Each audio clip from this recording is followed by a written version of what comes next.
Hello, everyone, and welcome to this Federalist Society virtual event. My name is Sarah Clark, and I'm Assistant Director of Practice Groups with the Federalist Society. Today, we're excited to host this FedSoc forum called Regulation and Fair Access to Banking. We're very pleased to welcome an excellent group of panelists. John Berlau is a Senior Fellow and Director of Finance Policy at the Competitive Enterprise Institute. He is also the author of the book George Washington, Entrepreneur: How Our Founding Fathers' Business Pursuits Changed America and the World. Tabitha Edgens is Executive Vice President and Co-Head of Regulatory Affairs for the Bank Policy Institute. Brian Knight serves as Senior Counsel on the Corporate Engagement Team at Alliance Defending Freedom. Our moderator, John Heltman, is the Washington Bureau Chief for American Banker. If you'd like to learn more about today's moderator or speakers, their full bios can be viewed on our website, fedsoc.org. Throughout the program, we'll turn to our audience for questions. If you have a question, please enter into the Q&A function at the bottom of your Zoom window, and we'll do our best to answer as many as we can.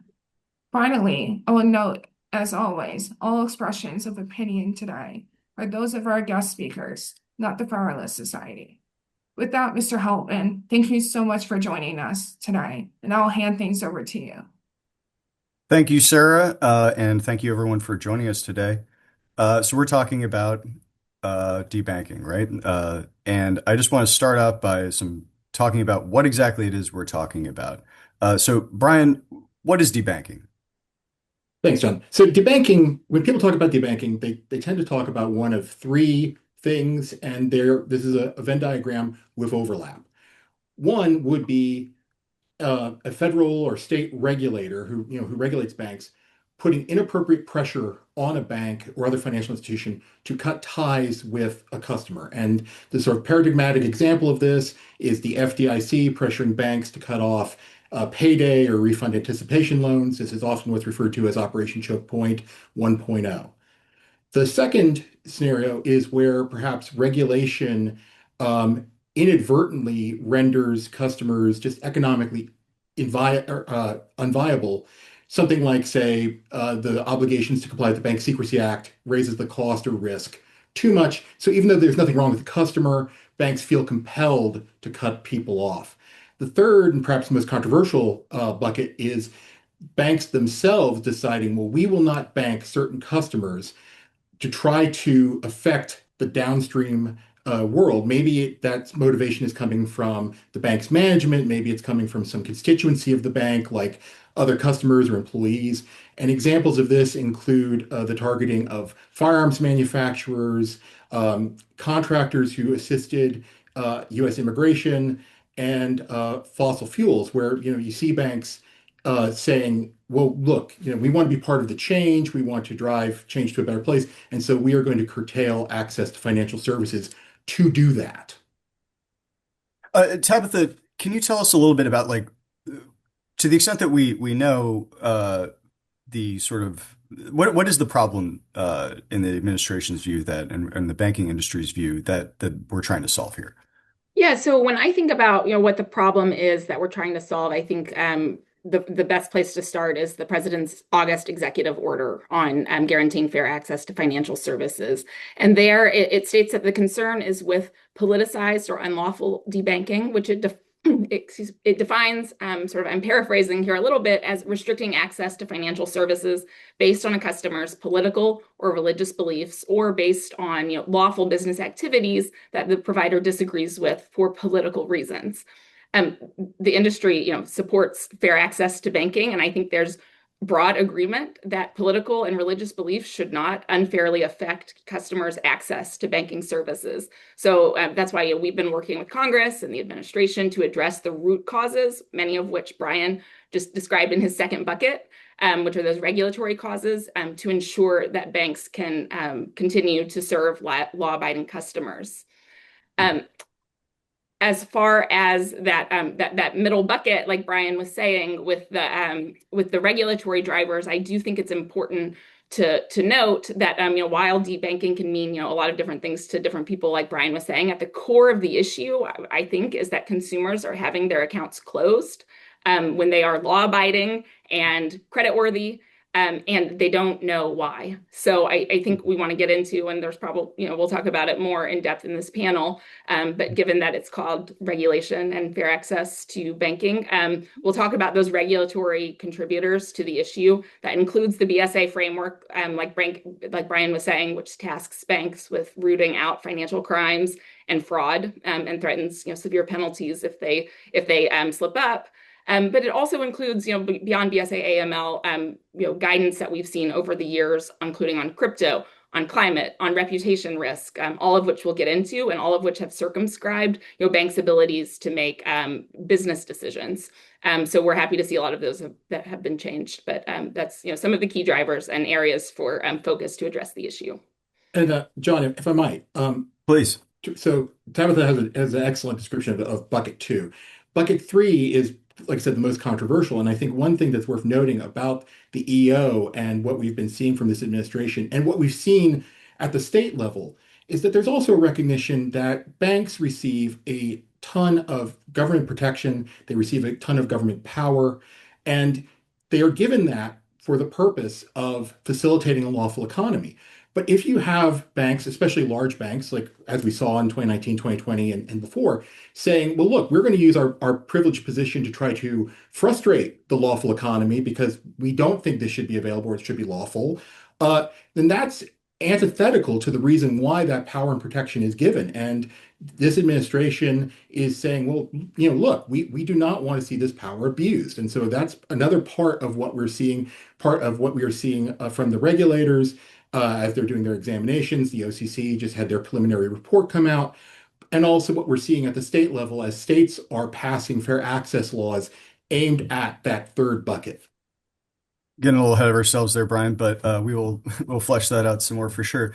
But this is something I want to just tease up another question that I think is very important, which is, what do we know about the scope of this thing? I mean, there's a lot of anecdotal examples of people saying they got debanked, but what do we really know about how much of this, like how often this happens, when it happens, and how much of it can be ascribed to malfeasance versus just kind of like a run-of-the-mill business decision? I'm going to throw that to John Burlow, though.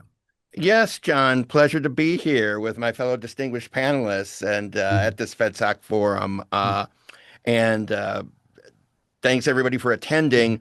We know quite a bit, particularly about the government's role, but we don't know enough. Operation Choke Point in the Obama administration, which my organization, the Competitive Enterprise Institute, has been exposing and fighting against since 2014, were not just payday loans. They were a part of it. There were dozens of businesses that groups from the CFPB to the FDIC to the Department of Justice under Obama were saying these are high risk, putting pressure on banks not to serve everything, as I've said, from firearms to fireworks.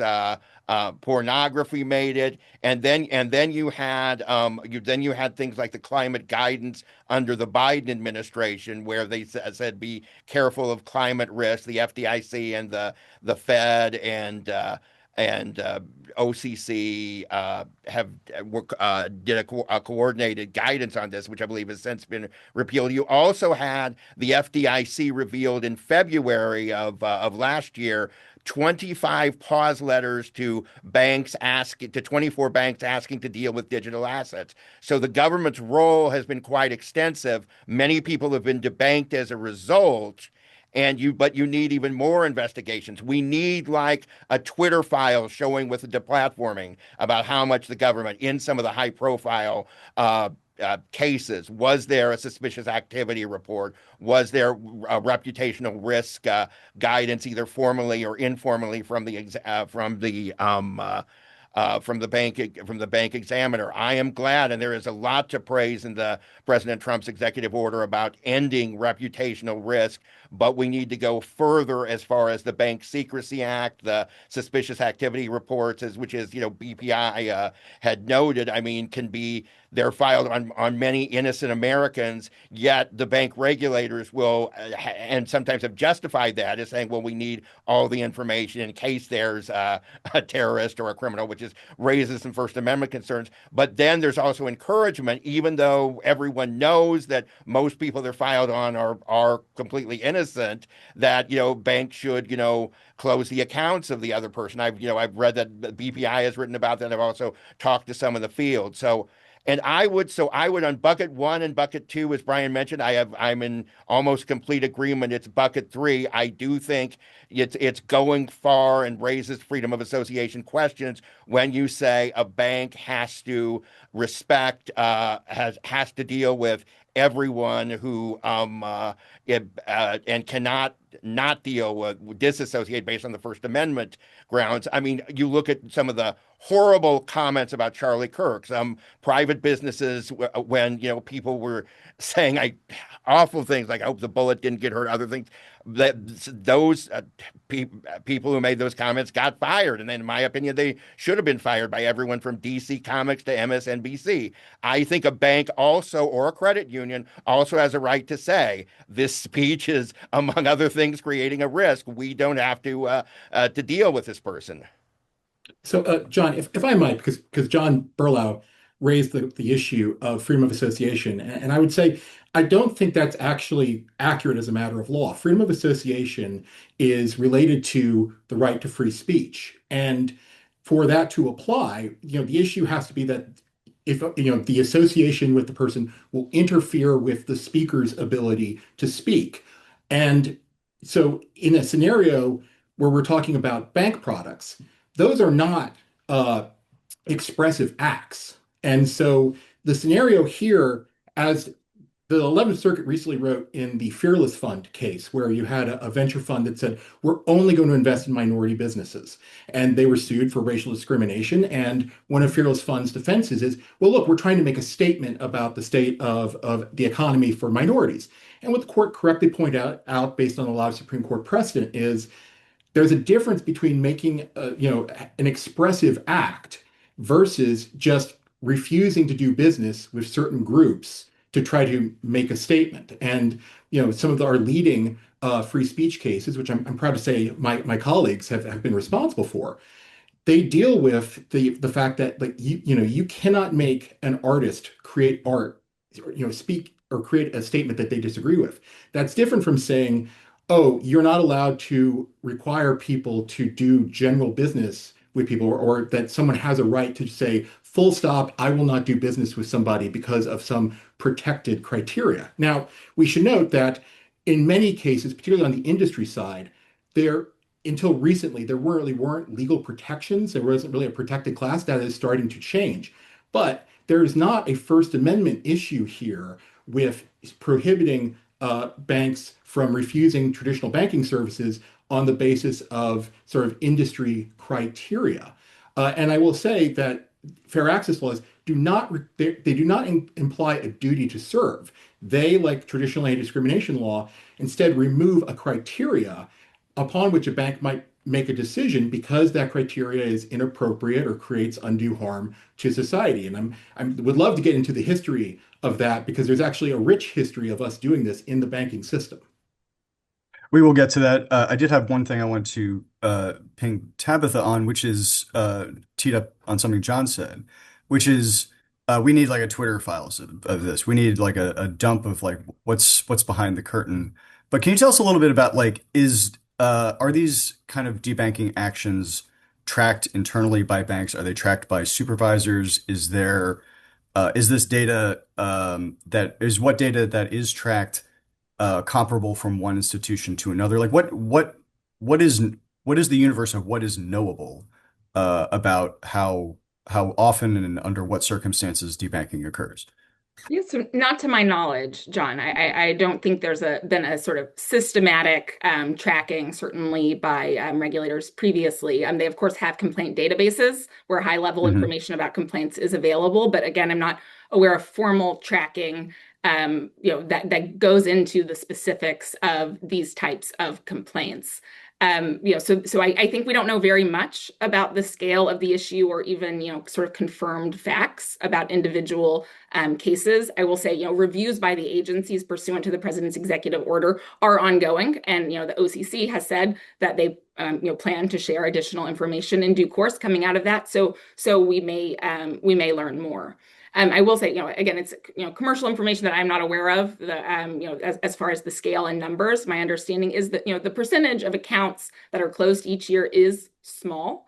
It's typically done to ensure, again, compliance with both financial crime regulations as well as to stop or prevent fraud. So overall, it is a small fraction of accounts that are closed. And then, like per a recent FDIC survey, overall 96% of American households have bank accounts. So that's the highest number that the FDIC has recorded since they've started, tracking American access to bank accounts. So there's certainly more work to do. But just want to, I think it is trending well, and that access to financial services, fortunately, is increasing, and we're committed to increasing it further. I mean, in a follow-on question there is, to what extent is the rules around confidential supervisory information, to what extent does that complicate our ability to see into this and arguably other kinds of internal bank phenomenon? I can throw that to you, Tabitha. I can also open it up to anyone else. Sure, I'm happy to jump in, but I am interested in John and Brian's views as well. I mean, I think there's no doubt that CSI, so confidential supervisory information for folks on the line, which is essentially the agencies have interpreted to mean any information that is provided or conveyed to an institution as part of the bank examination process is bank agency property, and that institutions and individuals can be subject to criminal penalties for disclosing any of that information. There are good historical reasons that we have confidentiality around bank supervision. But again, the way it's been interpreted and enforced this broadly can really have a chilling effect on our ability to understand the supervisory process. So a lot of what happens in supervision is behind the scenes. You may see one thing that's written in regulation or guidance documents, but you may have many interactions directly with your agency and supervision team that isn't publicly available, and you're prohibited from making it available. So one example, I think we referenced earlier, John referenced the FDIC letters that were published earlier this year, or earlier last year, in January. I think it was late January. Sort of showing, giving a really rare peek, I think, behind the curtain of that process, showing sort of extensive back and forth between FDIC examiners and banks that were seeking to, engage in activities involving crypto assets. And you can see through those letters, what becomes clear is that there's not a formal prohibition, but what there is a very burdensome and extensive back and forth of phone calls and information requests and asks for analysis and justification for why a bank is engaging in a certain business or providing services to a specific customer. So again, all of that is not available to the public and those of us on the outside to see, but those FDIC letters are an interesting peek behind the curtain. And John, if I might, Tabitha, it raises excellent points, and I think the issue of opacity or lack of transparency is even broader than that, right? So you have sort of the bucket one regulator leaning on the bank scenario. You have the confidential supervisory information bar to transparency. In bucket two, the sort of regulatory cost issue, certainly with things like the Bank Secrecy Act, there are very strong legal prohibitions on sharing information with the potential subject of a suspicious activity report. And then in bucket three, if the bank isn't putting out a press release announcing their policy, which some of them did in certain areas, it's also worth knowing that, particularly if you're it's sort of an industrial customer, commercial customer, not an individual, you have no real means of information forcing against a bank, right? You can't just go to the bank and say, give me the real reason, that if applicable, they'll file a Reg B notice, which is pretty sparse. But the bank can just kind of stonewall you in most cases. And so all three sort of buckets of debanking are operating or have been operating in a very opaque environment. And so therefore, when people say, oh, well, there's no evidence of this, one, that's incorrect just based on the definition of evidence. But to the extent they're like, well, there's not a lot of smoke here, it's part of what's going on, potentially at least, is that this is an environment that is designed by law and by, just the way things have developed to prevent smoke from being seen. And you need, part of what we're getting, hopefully going to get out of this executive order are the regulators providing more transparency, both upon, the agency's past actions, but also the actions of the financial institutions themselves. I'd say, John, I'd be in complete agreement. The secrecy needs to end. People need to be. There's no reason if anything, the regulators. There might be a reason for the regulators to keep investigation in confidence. But if the banks want to reveal, they should be able, and or credit unions, they should certainly be forthcoming with a customer like that. Some of the law enforcement justification is, well, this will tip off potential criminals. Chances are if they're potential criminals, they're already going to be tipped off by the bank account closing itself. So there's really it's one thing, while they're under investigation, but if the account is going to be closed and say maybe a small 0.05% exception, but banks should be able to talk about and give the reason why as far as that goes, and then that way, if there is a process in court or other things, and then people will have the information. Um, I want to put a pin in that because we'll get to that a little later. One question, we sort of touched on this a little bit already, but like what has the administration done so far in the first year? What concrete steps have happened to address this? I guess since John, you were just talking, I'll just start right there with you. Well, they've done a lot of good things as far as the FDIC release which was in the beginning of the administration of what past agencies have done of showing the wrongs there. I think, and the ending of as per the EO, and even before that, the ending of reputational risk. As far as the agencies using that as a risk criterion, that is going to be that itself. It should be codified by Congress, and there are bills, particularly Senator Tillis's bill and which some things which has some fair access mandates I disagree with, but also the Firm Act that passed the Senate Banking Committee of Senator Scott, that codify the ending of reputational risk. So that as far as pressure, regulators cannot put pressure on the to debank a certain or to target a certain industry is going to be very very important.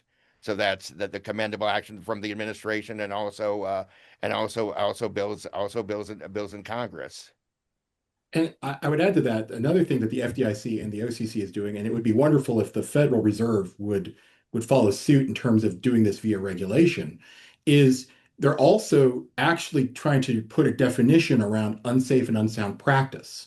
Because for a long time, unsafe and unsound practice was basically as broad as the regulator could get away with. And different courts had interpreted it at different levels of restriction. So, and of course, like the reason that a regulator is supposed to be able to sort of, interfere with the bank's conduct is to protect the safety and soundness of the bank, or to protect, the customer in the case of like a consumer protection issue. And so, part of why reputation risk started is the idea of like, oh, well, if it hurts your reputation, maybe people will stop doing business with you, and then that will hurt your financial position, and that makes you vulnerable to failure, and that's unsafe and unsound. And so, both the FDIC and the OCC are trying via regulation to define what an unsafe and unsound practice is, and that will help bind the examiner and will provide more predictability to the banks about like, okay, well, where is that line where the regulator may have a legitimate, interest versus what is just sort of our general course of business?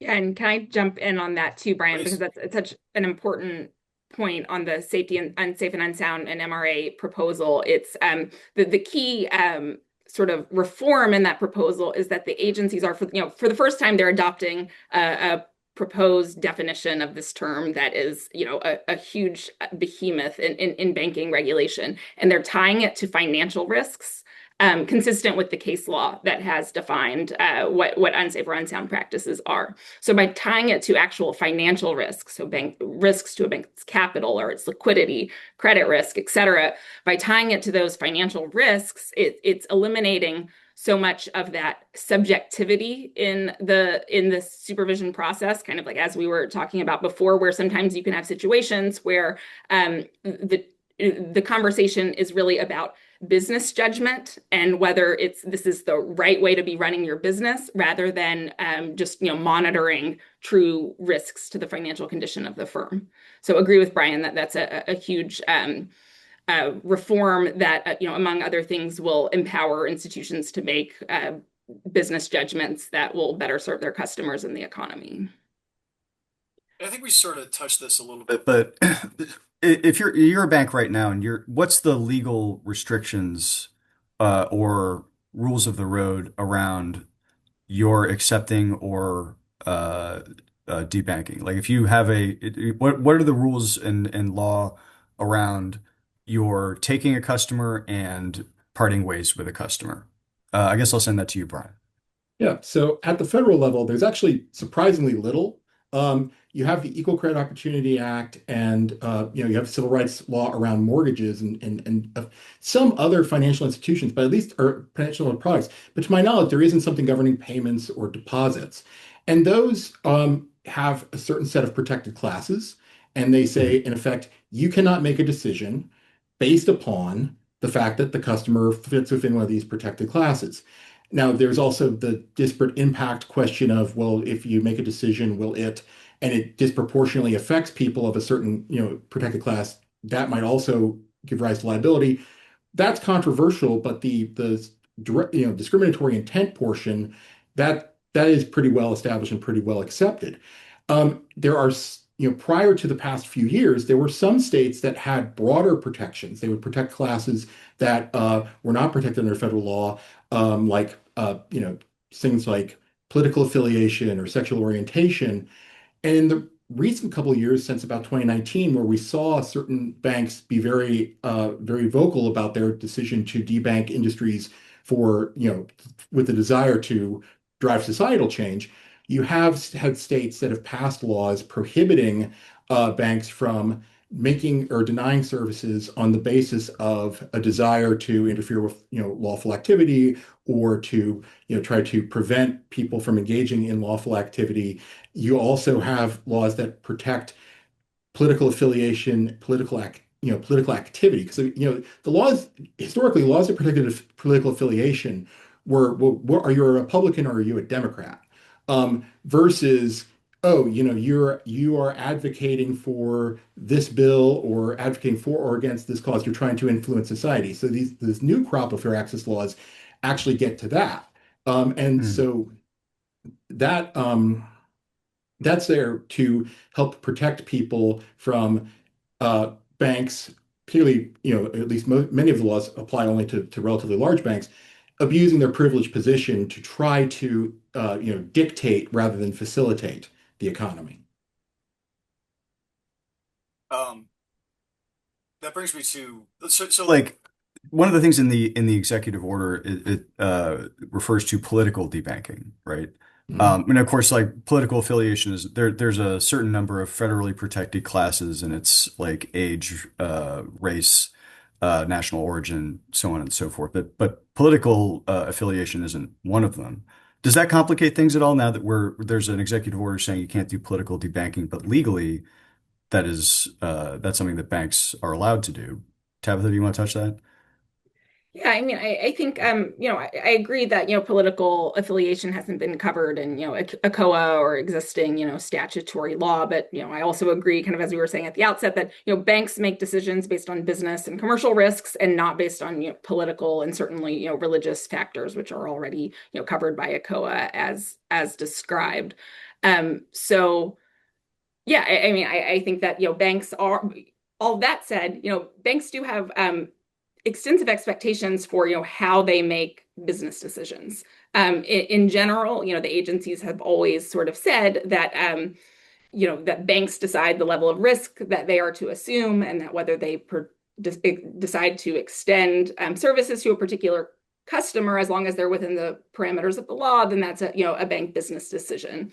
I think in many ways that's been an aspiration rather than entirely true in practice. Mainly because of that sort of regulatory and supervisory environment that we've been talking about.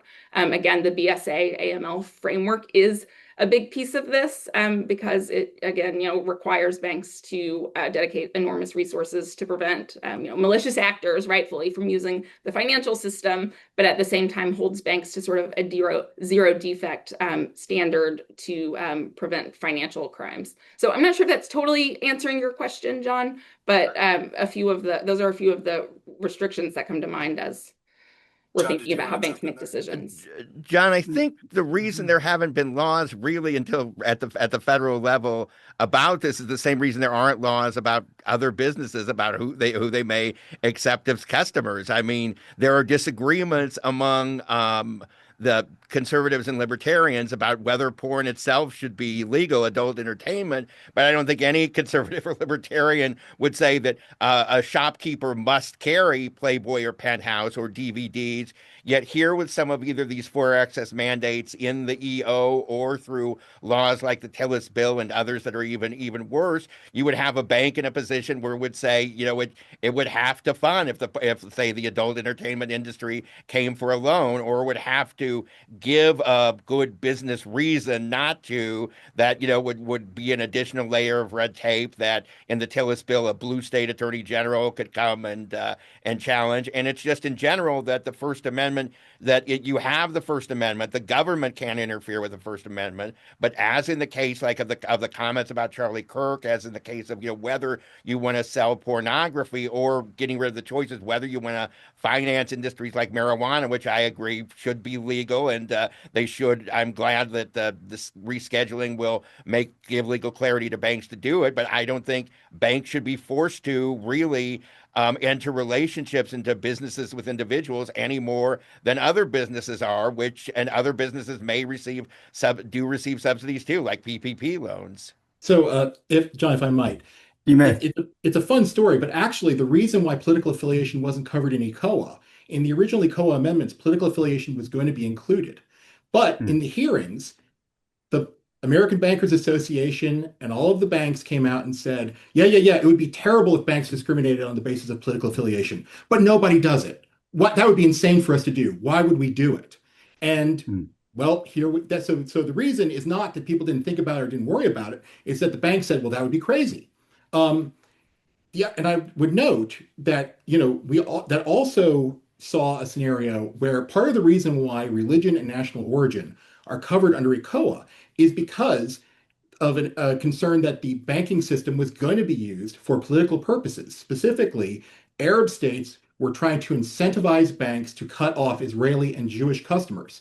And they weren't relying on banks being anti-Semitic. They were trying to make it make anti or economic sense, right? We have a lot of money, we have a lot of business. If you want our business, you have to cut those folks off over there. And our response as a country was to say, no, we're not going to allow our system to be abused in that way. And so not only did that protect Israeli and Jewish customers, but it also protected the banks, because the bank could turn around to the Arab state and say, look, I can't do that, but neither can anyone else. So it's not a threat anymore. You can't threaten to take your business away from me and go across the street. They're under the same obligation I am. So either leave the American banking system or quit pestering me about it. Spoiler, they quit pestering. And I would also just reaffirm here that when we're talking about deposits, we're talking about loans, we're talking about payment services, which are the things that are generally covered in fair access bills. These are not expressive activities. The First Amendment is not applicable here. I would also note, unlike certain other corporate First Amendment related cases or other corporate religion cases or whatnot, banks receive not only subsidies, but they receive unique power that's granted in discretionarily by the government. They receive protection from failure. They receive, like, yeah, everyone might receive some sort of subsidy. It's a mixed economy, but wherever you want to draw the spectrum, banks are to one side of it by a long shot. And the other thing I would note is at least the state bills that we've been involved in and the Tillis bill, which aims at very large institutions, those are all public companies. And so you, even if you want to grant that, oh, that maybe there is some speech interest or something like that, you have to resolve whose speech. And what we're talking about here are not the shareholders. The banks have no way of knowing what their shareholders want. What we're talking about is the managers, and the managers expressing their preferences.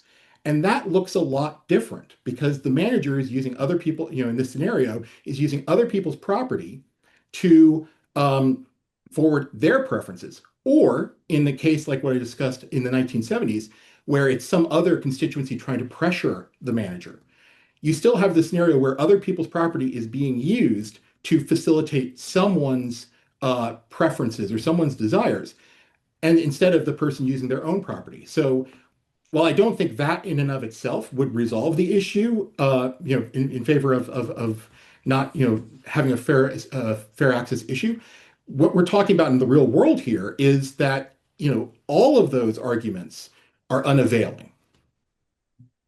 Can I Well, jump in quickly just to, oh, sorry. Tabitha, it's you.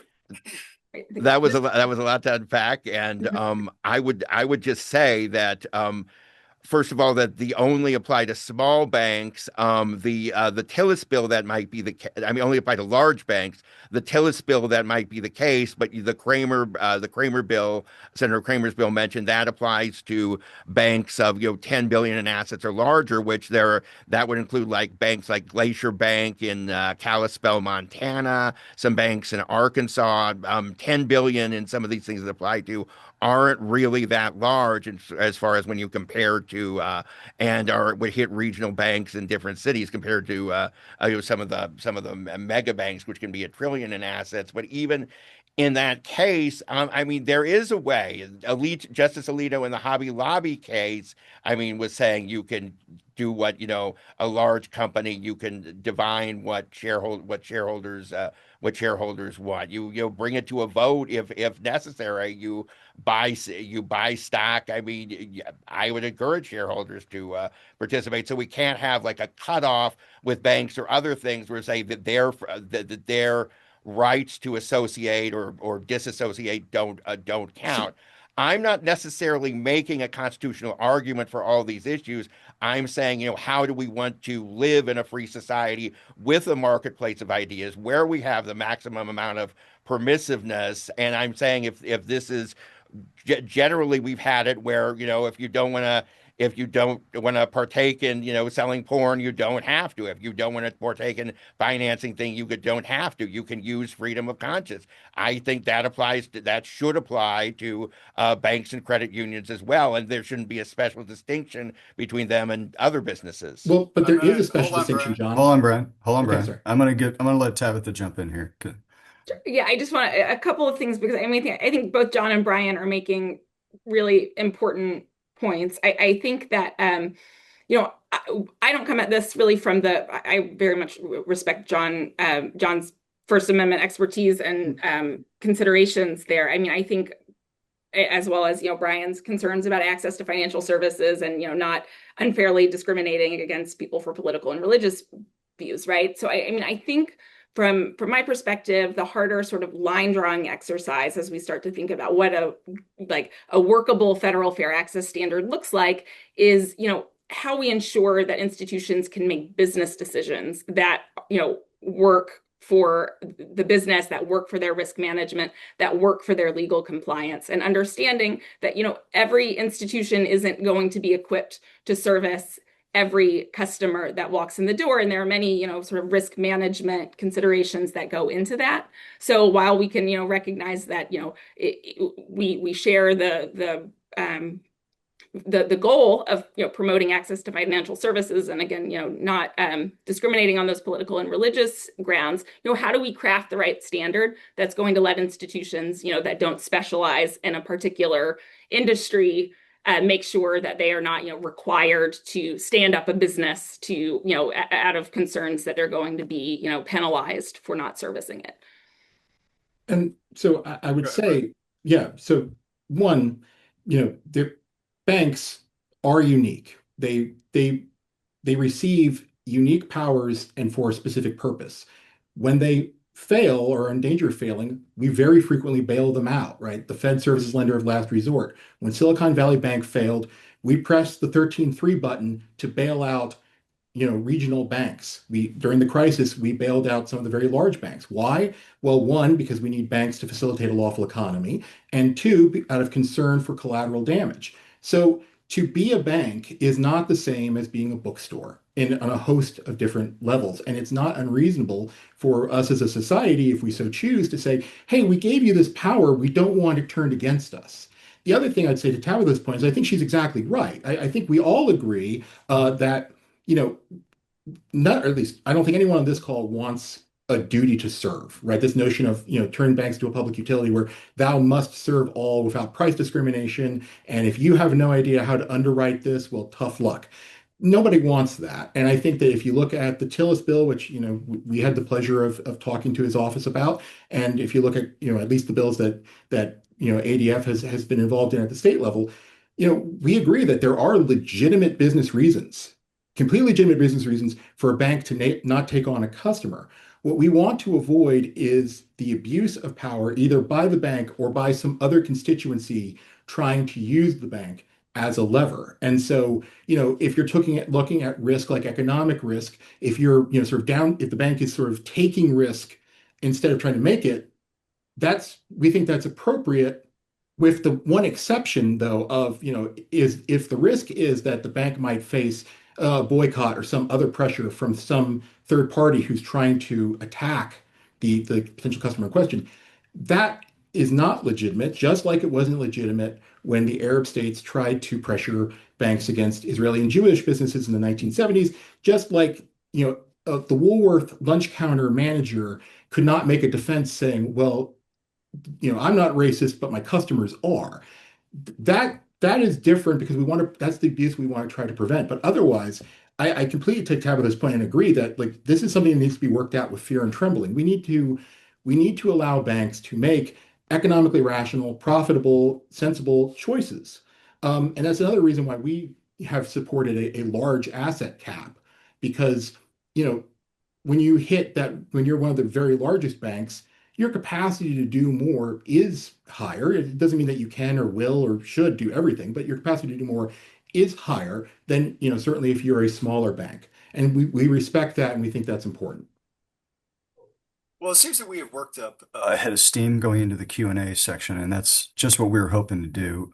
So I'll start it off with my question, which is that a lot of the focus from the administration to date has been on addressing, I think, as Brian coined it, like kind of the second bucket, which is kind of regulators, or I guess the first and or second bucket, which is regulators kind of like either directly, explicitly saying, don't do business with this kind of company, or just sort of creating the regulatory conditions that make banks sort of, draw their own conclusions about what kind of businesses to be in business with.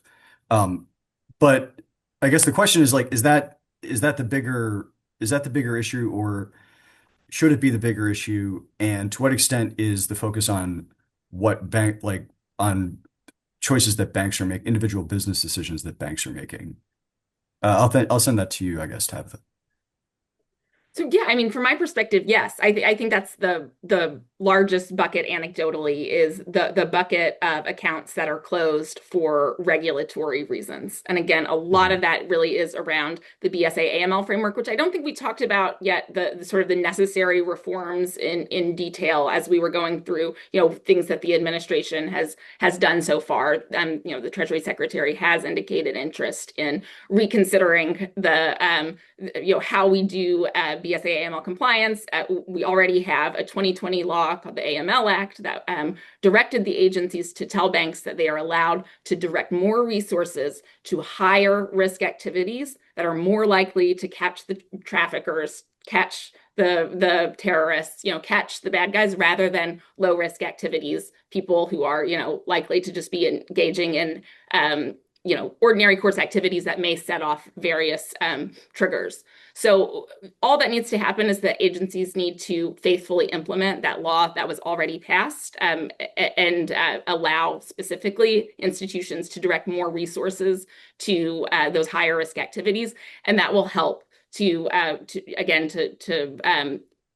reduce the amount of sort of false positives that you often get in the current framework. I think something important to all three buckets, and that is very important, is also the administration's focus, from Mickey Bowman at the Fed to Travis Hill at the FDIC to Comptroller Gould, on clearing barriers to new banks opening, that the de novo bank, which I've testified on, which there used to be pre-2010 about 100 banks opening per year, even when there were banking crises like the S&L. But since 2010, there have been, for early to 2025, just 86 for those entire 15 years, less than there was in 1 year. And that is starving the banking system of competition and the variety. I mean, to serve new industries, to have the expertise in new industries. And that, because there's a focus that needs to be brought back. That's going to be, very important in making the banking system more competitive and serving a variety of customers.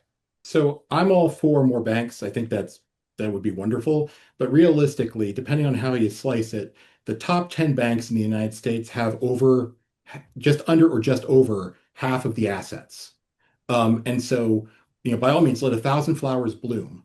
But we also need to keep in mind that the economics of banking, the public policy of banking, does tend to drive things to concentration. There are economies of scale. There are scenarios, particularly for industrial customers, where a small bank may not be able to serve you, because to give you a loan of the size you need, that would require the bank to become over-concentrated, which is a safety and soundness concern. And so, by all means, let's have more banks. And by all means, let's have BSA reform. I think that would be wonderful and important. But let's just be realistic about some of the drivers and some of the potential solutions. We got a question here about the National Security Directive regarding anti-American beliefs, sometimes known as the Antifa EO. How does this complicate things, or how does this play into this landscape? How about, Brian, you just talked, so you can jump right in there. Okay, so obviously, we would need to know more about how it actually plays out. If you look at the actual text of that, it directs the Treasury to basically do what the law is set up to have it do, which is to the extent the law allows, work with financial institutions to detect, basically people engaged in or supporting illegal activity, in this case, violent terrorism. So is there a possibility of a complication or something like that? Sure. But just taken on its terms, it doesn't look like bucket one, right? But bucket one, regulatory abuse, is all about, yeah, they're legal, but I, the regulator, don't like them, and you shouldn't be dealing with them. And it isn't bucket three, where the banks themselves or some other constituency of the bank is pushing it. It's always possible there might be some sort of bucket two effect depending on how it's implemented, but we would need more information to see. I would agree with Brian. Go ahead, Sean. I would agree with Brian there. This is clear. We were talking about activities that, debanking, targeting activities that are legal. These are activities that are clearly illegal, although there might be some aspects of the order that may not, may need to be looked at more. This is directed at illegal activities. And also, I think the fact that the order is out in the open, it's not sort of done in secret like a choke point where bank regulators were targeting, sort of whispering in the bank's ear and, not making this public or be suspicious activity reports, other things. So the fact that it's out in the open and targeting illegal activities makes it just sort of a completely sort of different topic than what we're covering here. Since we're coming a little short on time, I'm going to try to wrap like two or three different questions into one question. So everybody buckle up. We're going to see how this goes. Um, so we talked a little bit about the fair access bills, some of the regulatory actions around reputational risk. My question is kind of like, what is the lowest hanging fruit, the like kind of most consensus based either regulatory or legal changes that you think are out there in this area that could potentially gain like broad kind of bipartisan stakeholder support? Tabitha, why don't you go first?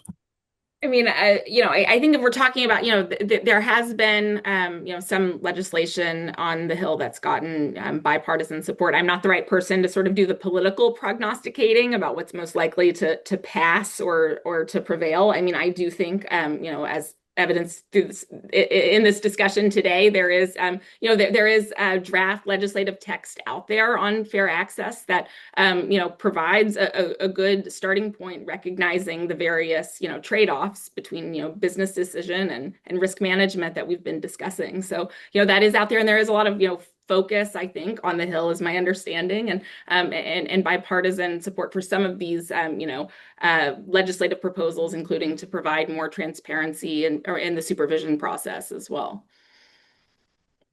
Brian, You how about know, you? Yeah. So, I mean, if it was this panel was our standard, then I think it'd probably be reputation risk and unsafe, unsound, or providing more transparency. Unfortunately, the Firm Act passed through the Senate Banking Committee on a party line vote, and that was going to address reputation risk. So I don't know how much bipartisan support there is, except maybe something on more transparency for confidential supervisory Right. information. Yeah. That might be, if I had to pick one that was likely to get bipartisan support, I guess that would be my pick. But hopefully, as things go on, as more information develops, hopefully we can arrive to some, meaningful and broadly acceptable, reforms. I try to put myself in sincerely in the mind of a progressive sometime. And if I knew how Bank Secrecy Act suspicious activity reports worked and I were progressive, I wouldn't necessarily want ICE to have all this data about banking transactions that they could get from the Financial Crimes Enforcement Network. So we've seen before, like I'm old enough to remember 25 years ago, the ACLU came out against expansion of Know Your Customer reports around 9/11. So I'm just hoping that yeah, that the at least raising the thresholds for how much you have to which is in the Firm Act, which is in the Tillis bill about how much, from I think at least from 10 to 30,000 about for currency transactions and others for suspicious activity report would get some vote that we don't have, that people can agree that this information, first of all, isn't, is catching a lot of innocent people and can be misused and can be, misused by either party to violate civil liberties of people. And Brian made the point that Blackmun and Powell were in the Supreme Court case originally upholding the Bank Secrecy Act, that said if this were lower than $10,000, there might be some privacy problems. Well, now it is with inflation adjusted. So we had the three liberals in dissent, moderates, saying that this should be upheld on these conditions, and then law and order conservatives, I think you might who happily, upheld it without reservation. I think given the Supreme Court scrutiny on third party doctrine and everything like that, as well as what's just some of the discussion, you might find a compromise there, or maybe even a surprise victory in the courts. Something that I think is come out here is this kind of expansion of or this concept of political discrimination, right? Now, it seems even if it may be legal, like I don't think any bank would be like, well, we're not banking conservatives, we're not banking progressives. Most of the time, it doesn't matter. But if you're debanked, you can be like, I was debanked because I'm progressive or I'm conservative, and there isn't really uh, it's sort of then incumbent on the bank to like disprove that, which of course they can't because of CSI reasons that we discussed earlier.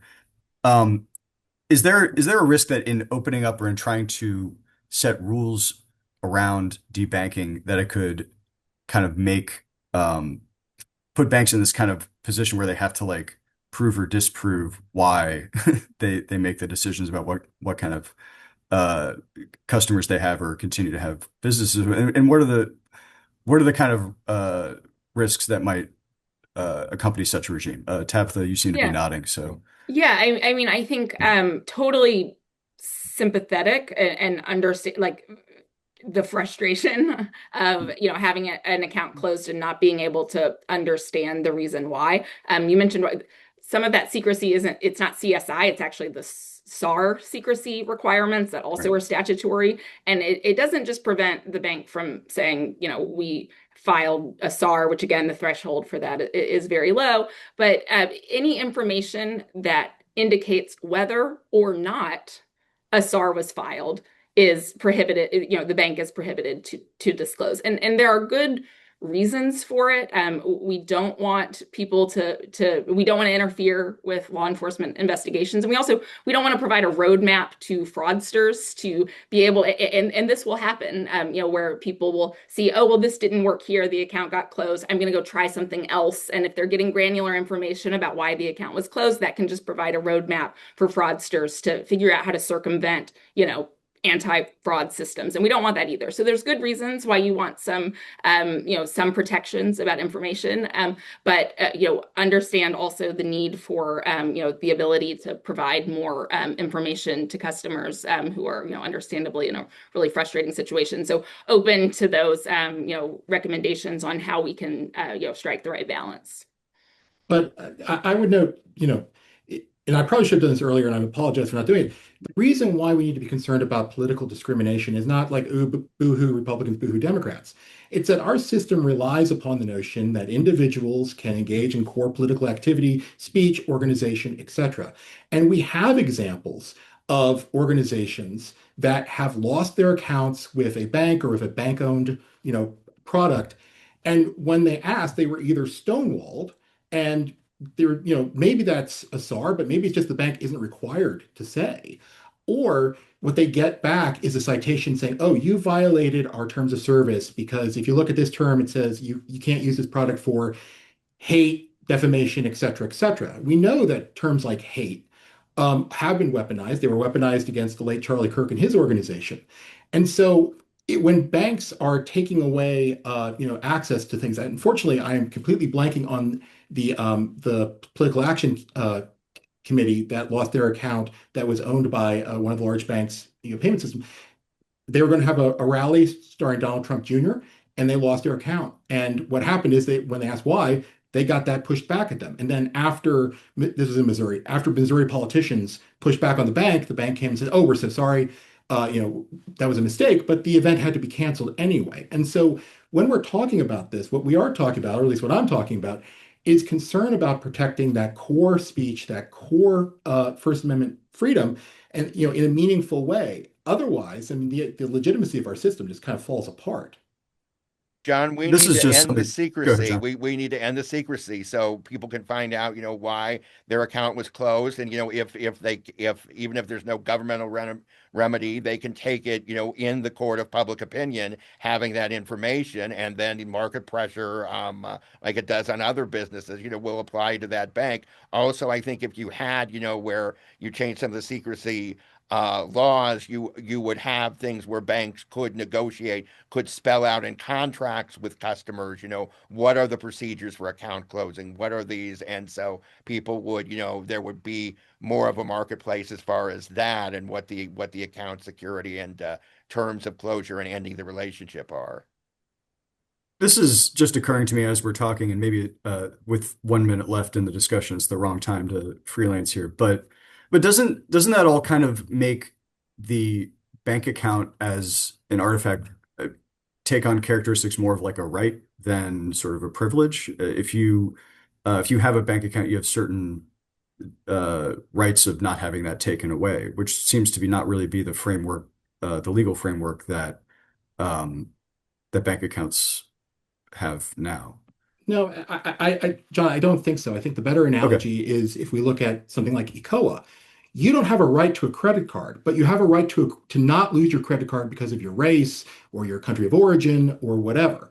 And so here, at least on this panel, and to my knowledge on the sort of the fair access legislation that's floating around, nobody's saying thou shall issue an account. There are any number of reasons why a bank might not, but what we are saying, at least what I'm saying, is there are certain criteria that are so inappropriate, so damaging to higher values in society, so inconsistent with the reason why we protect and privilege banks, that you can't use that criteria to decide. So if you fail to pay your credit card for 2 months, you have no right to that credit card.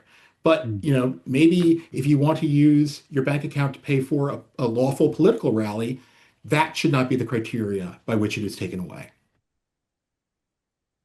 And I agree Tabitha? that the terms and conditions, like John was saying, can be the circumstances around the account closure can be, provided by contract. And also, just want to note that banks, of course, are incentivized to keep accounts open and to serve as many Right. customers as they possibly can. It is what they're in the business of doing. They expend extraordinary resources to market to customers, recruit and retain customers. So I think interests are aligned on that. Well, John, by default, you get the last word. Well, thank you for I'll give the last word that this has been. I've enjoyed this stirring debate with you and my fellow panelists, and my book, George Washington Entrepreneur, is in paperback. And yes, we at the 200. I would agree. You don't have a right to a bank account, but the government should set rules so that it doesn't that banks, credit unions, and whoever wants to compete with your credit there is vibrant competition and choice and opportunity. All right, I'll pass back to Sarah with that. Thank you. On behalf of the Federalist Society, thank you so much to Mr. Berlau, Ms. Edgens, and Mr. Knight for speaking, and for Mr. Hellman for moderating. We're so grateful for your time and expertise on this important topic. Thank you to our audience for joining us. We really appreciate your participation. You can also stay up to date with other announcements and upcoming webinars on our website, fedsoc.org, or on all major social media platforms. Thank you once more for tuning in, and we are adjourned.